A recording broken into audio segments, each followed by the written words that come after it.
Hey guys, it's Brandon, aka B.Rich Beauty, aka your beauty best friend, and a happy Friday, y'all. We're going to talk about Real Housewives of Salt Lake City reunion part 2. FKA Twigs opens up and talks about abuse. We're talking about that and a lot more. You know what to do. Grab your tea, grab your beverage, let go.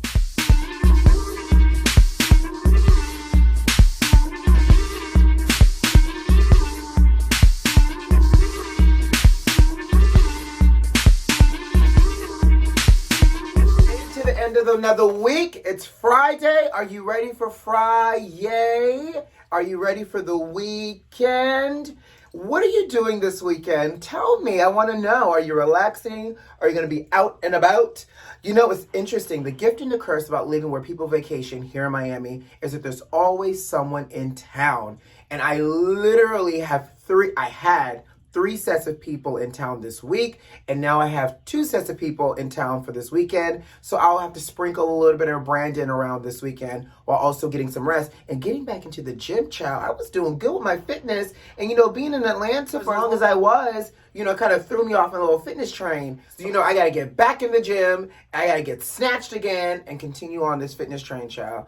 Ooh, it's a lot of work being fabulous. But anyways, let's just jump right into it. Now, I know we didn't talk about the Real Housewives of Salt Lake City reunion part 1, and it was okay. I mean, obviously, they focused a little bit more on Jen for part 1, but I want to focus on part 2 because unlike Mary Cosby and her screen time this season, baby, last night was really about her. Now, is it just me, but did Mary Cosby come off a little delusional last night? As delusional as her wigs and her fashion? Because I don't know if that wig knew it was on or not, honey. I need her to get a black friend, a black hairstylist for better wigs. Period. That's on Mary Had a Little Lamb. That's on Mary Had a Little Goat. That's on Billy Goat Gruff. That's on Black Jesus. Get some better wigs, Mary. Now, and I will say this, Mary did say in, part 1 of the reunion that she did not have access to, I guess, a black hairstylist during the filming of it. So a lot of her wigs were basically shake and goes, which I predicted anyways, and she admitted that her wigs were bad. Well, the only thing I'll say about the wig that she's wearing during this reunion special is at least it's making contact with her forehead. And let's talk about the fashion. This dress, I don't know if it's just because it's on Mary, but that dress looks like a great backdrop for a Zoom call. I mean, it's sequins, it's like iridescent with purple and gold. In this case, Mary just looked like a walking king cake a la Mardi Gras. Yeah, exactly, delusional.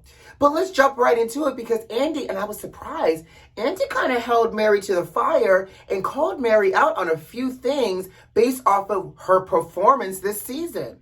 Andy brought up if Mary felt safe about going to 7-Elevens, and Mary tried to backpedal through that entire conversation. And again, Andy being Andy, called her out and said, well, do you not feel safe if there's black men out front? And Mary, not catching the clue, still doubled down on, well, I just don't feel comfortable when people are standing out front, period. And so I will say this. Meredith actually tried to help her. Meredith was like, well, I didn't take it that she was talking about color. I just took it that she doesn't like people standing out front if they look sketchy. Okay, sis. For real? And then Mary went on to say that she did not like black men. If that's not colorism roaring its head, Andy being Miss Andy, honey, Andy responded with, well, your husband's black. And she goes, but no, he's white. I'm sorry, he's white?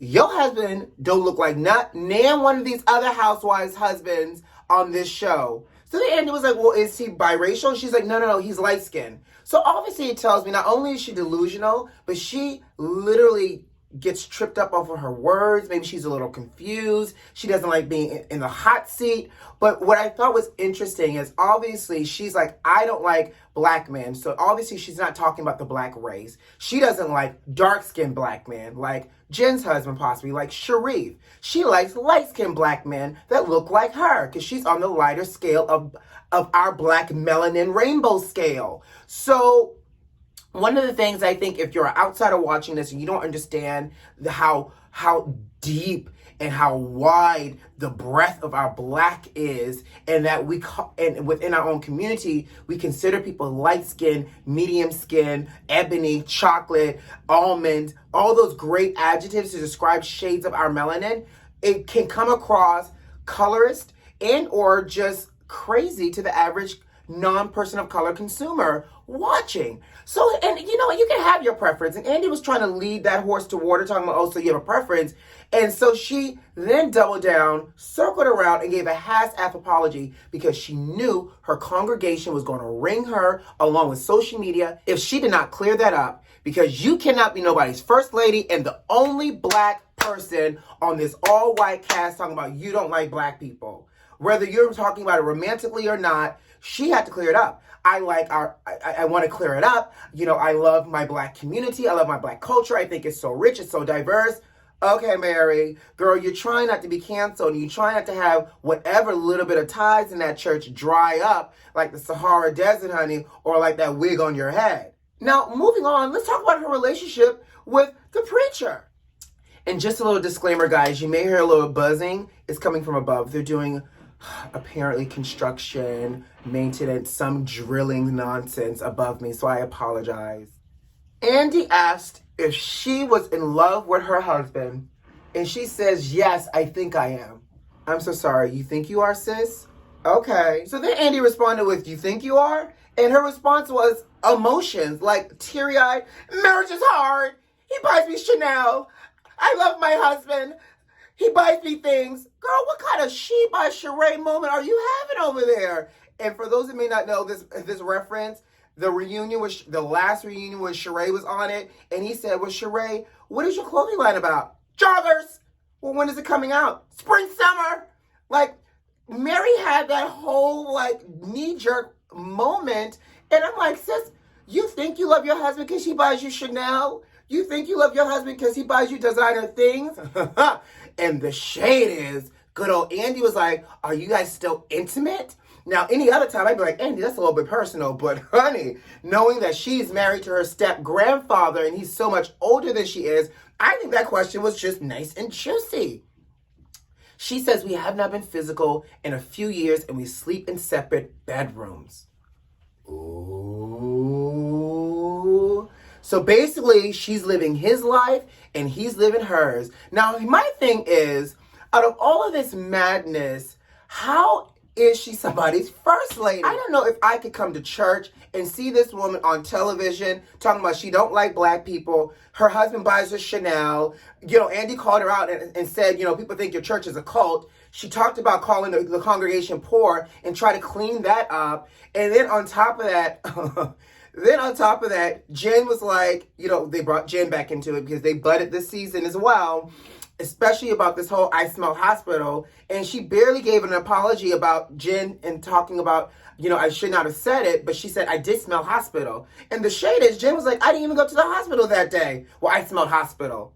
Child, I don't know if I can see my first lady of somebody's church sitting front row with her delusional wig and fashions, and I know the antics she is creating on television, and now she's front row, hallelujah, praise God, trying to give me a word. Because I'm going to say, listen, sis, clean that up first, and then come and give me a word. Because again, and I get it, preachers, first ladies, nobody's perfect. But if we're supposed to be living by examples, ma'am. And you know what I thought was also, and we're going to wrap up with Mary. You know what I also had an aha moment on?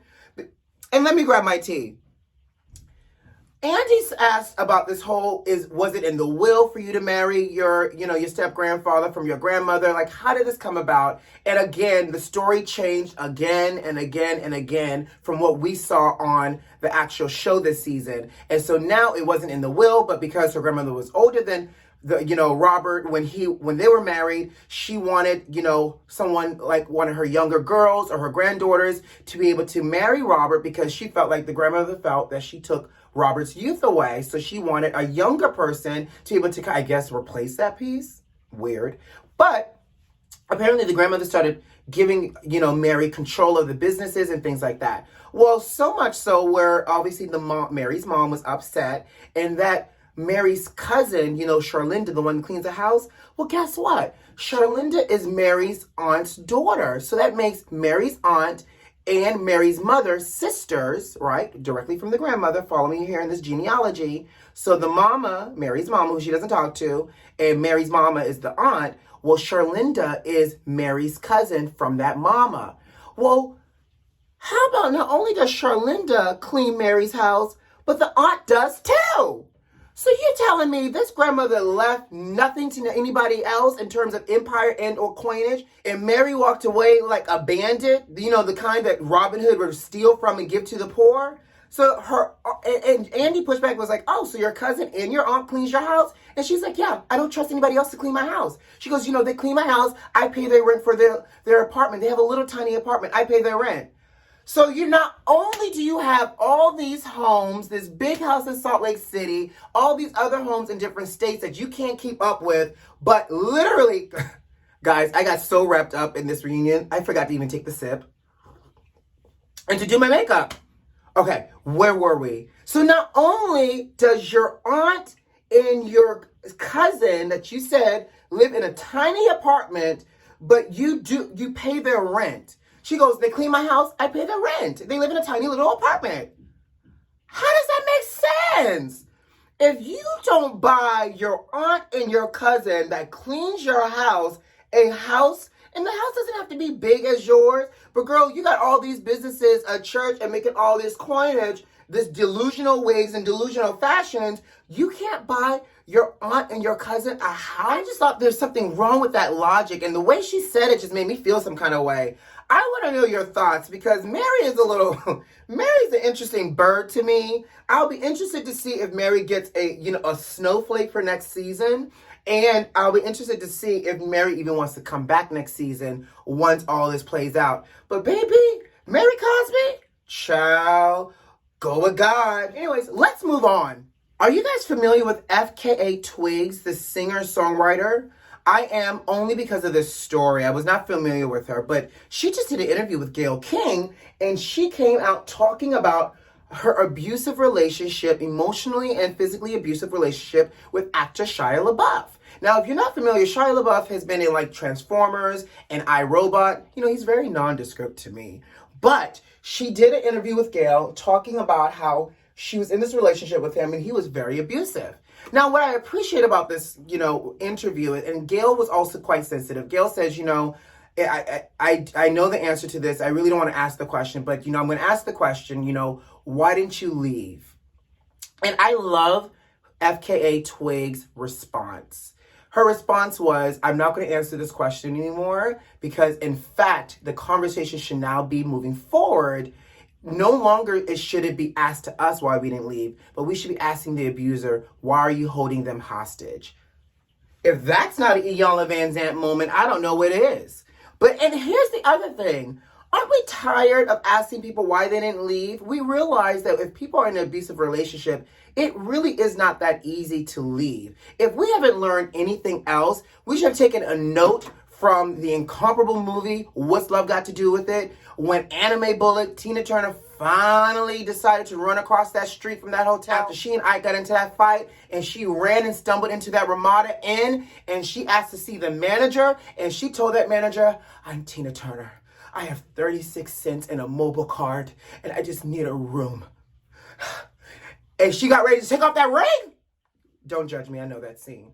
If we don't know that it takes people a moment, I think that was a really good call out. Like, nobody should ever ask another abuse victim, why don't you leave? Because obviously, if it was easy to leave, child, they would. So good for her for now coming out, being able to leave that relationship, and most importantly, to be able to talk about it. Now, Shia LaBeouf has made a statement. And in his statement, he's saying that he can't control how people feel, but he does realize that because of his alcoholism, he was abusive to himself and those around him. If that is not a half-assed acknowledgement of your behavior, but then again, what do we expect, people? Are we expecting Shia to say, hi, I apologize, and in my drunken rage, I did X, Y, and Z to this girl. Hi, I'm an abusive boyfriend. Are we really expecting him to really say that? I say that, in jest, but I say that in earnest as well. So, you know, even though I feel like the apology is half-assed, and FKA is probably like, go to hell, you know, he barely acknowledged it, and at least he does take ownership. No, I'm not giving him an excuse. I will say this, he acknowledges that he had an alcoholism problem, but you know what? Wrong is wrong and right is right, and any type of abuse is a bad thing. And so I'm glad that she's able to break her way out. I'm glad that she's able to seek help, and I'm glad that she's on her mission, telling her story and telling her truth. Now, a part of me also feels like, is this a big old, you know, not a PR stunt as if this didn't happen, but does she have a project coming out? And so now they're like, let's bust this story wide open right before your project, so we all want to go out and like listen to her music. Because I might actually be streaming some of her music today. I don't know, I can't guarantee. But I wasn't familiar with her until this story, but now I'm interested in getting to know her. And that's what PR does. It makes you feel interested in people, or it levels you up in terms of your empathy if you already know who they are. So good for her. Let's move on. It's official. Prince Harry and Meghan Markle have officially quit from being working members of the royal family. They've given up all the remaining titles. So Prince Harry had 3 remaining honorary military titles that he's now relinquishing. And those 3 titles will now be redistributed amongst the rest of the royal family. And Meghan no longer has the Duchess of Sussex responsibility. Now, the Queen made an official statement acknowledging that they're now giving up their remaining titles, and because they're giving up their titles, it's no longer expected that they would carry out the responsibilities of being a working member of the royal family as well. And though it saddens her and the crown, they're still loving members of the family. AKA, they're now regular people. Now, do we have to stop calling them the Duke and Duchess of Sussex? Because I'm not. And obviously, I'm sure like the children still remain royal, of course, but they're just now regular members. Now, here's my question. Y'all think the rest of the royal family is big mad that they were able to walk away and give it all up, and now they're stuck with the responsibilities of having to show up at cricket matches, at luncheons, at tea times, at carnations, and give a wave? Like, I don't know. I feel like they're probably so salty, and they're not talking about it because, you know, they can't. Ooh, good for Meghan. Good for Harry for being able to walk away from it all. And I'm sure it probably bothers Harry a little bit, but good for them being able to walk away and put their family first and make all that money, honey, because you know they out here signing checks and deals left and right, securing the bag. So with that being said, I got to go. You know what to do. Subscribe to the channel if you like this video. If you like, leave me a comment. Most importantly, I hope you take some time this weekend for yourself. Who loves you? I do. Bye.